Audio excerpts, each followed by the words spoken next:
The door was warm. In 2 years beneath the ice it had never been warm. We stood in the cavern, the four of us, red emergency light turning our faces the color of the world we had just left, and no one spoke because no one knew what to say about a thing that had jumped half the grid in the time it took me to read 2 words off a wall. Rise was the first to talk. She always is. We go around it. Simple. Military. Find the obstacle, flank it, keep moving. The bearing points inward. The thing is sitting on the bearing, so we don't take the bearing, we take a near coordinate, something offset. Land on an adjacent world and approach from the side. The path is precise, I said. The words don't point to a region, they point to a world, one coordinate, one tone. Miss it and you're on a different Earth entirely. Then we use the miss, Ray said. Deliberately. Land close. Scout. Holt shook her head. You're thinking of it as a position on a map. It isn't. It's a word in a sentence. You can't skip a word and still read the sentence. The precursors built the path in order. Dr. Vance has to read the third word on the world the third word was written on, or the sentence breaks.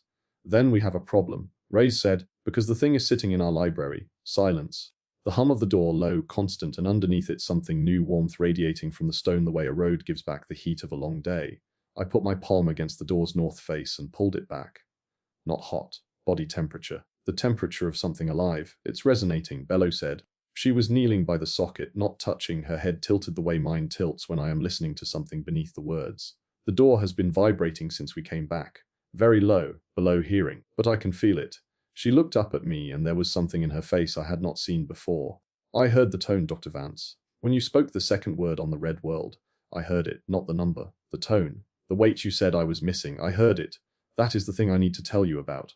Not the strategy, not the rote, not the waking thing squatting on our path. This. Bello heard the tone. The language was not mine alone. It had never been. The precursors had not built a door for one reader. They had built a door for anyone willing to learn, and Bello had been learning quietly, the way she does everything, by watching and counting and listening until the counting became hearing. How much? I asked. How much can you hear? Edges, she said. The shape of the tone, not the center, like hearing someone sing through a wall. I know the melody. I don't have the words. Holt was very still. I know that stillness. It is the stillness of a woman rearranging a plan she has held for 9 years. She looked at Bello the way she once looked at me, like a tool that had just revealed a second edge. If you can hear the tone, Holt said slowly, you can navigate, not precisely, not the way Dr. Vance could, but well enough to set an offset coordinate and land adjacent to the bearing. Not on it, she'd broadcast, I said. The moment she reads a tone aloud, the grid hears it. Martial tone, Bello said. An edge, not a center, quieter, like whispering instead of shouting. I wanted to say no. I wanted to say that the grid does not distinguish between a whisper and a shout, that the waking thing would hear any voice in the old tongue, that I had already rung the bell and the cost was the thing leaping half the grid in a heartbeat. But Bello was looking at the door the way I had looked at it the first time, with terror and wonder and the certainty that this was what she was for. And I understood, with the grief of a teacher watching a student step into a fire he lit, that I could not stop her. Set the offset, Ray said. 3 degrees off the bearing. Land, look, come back. 60 seconds on the far side. No reading, no touching walls. Reconnaissance only. Bello set the coordinate. Her chalk was steady. Her tone was not. It wavered, thin, the edge of a sound rather than the sound itself, and the door responded slowly, reluctantly, the way it responds to something almost right. The socket turned. The door opened. On the other side, black glass. A plane of it, stretching to every horizon under a sky the color of old bone.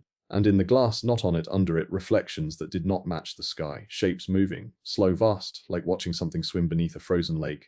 I felt the 2 words in my chest shift, not pointing inward anymore, pointing down. Bello took 1 step forward, the hum stopped. Not quieted, not faded. Stopped, the way a room goes silent when someone important walks in. And in the silence that followed, rising from beneath the black glass, a new sound, deep, structural, felt in the chest and the floor and the teeth. Not the door's hum, not the resonance of the grid, something breathing. Something that had been listening to Bello's whisper the way a cat listens to a mouse in the wall, very still, very patient, deciding. Ray's grabbed Bello's arm. Back now. But Bello was staring at the glass, at the shapes beneath it, at one shape in particular, rising, growing larger, growing closer to the surface. It's not blocking the path, she whispered. It's under it. The worlds on this bearing, the ones the precursors inscribed, they're built on top of it. We've been reading the message, it's been reading the page.